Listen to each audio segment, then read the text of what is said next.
ये धुआं धुआं होगा भोजपुरी इंडस्ट्री में। इसी वीडियो में शुरू से लेकर अंत तक बना रहिए। हमेशा ऐसा वीडियो न्यू इन्फॉर्मेशन जितना जल्दी लाने को मैं प्रयास करता हूं आप लोगों तक। खेसारी लाल के फाइनली गाना भक्ति गाना आ गया है।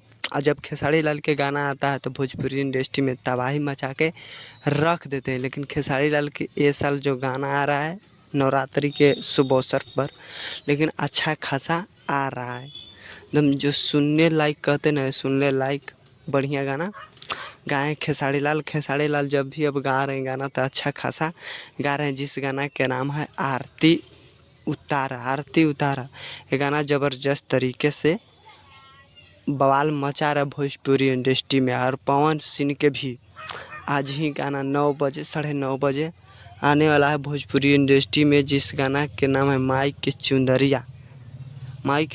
ये गाना तो ज़बरदस्त तरीके से बवाल और धमाल भोजपुरी इंडस्ट्री में मचा कर रख देगा।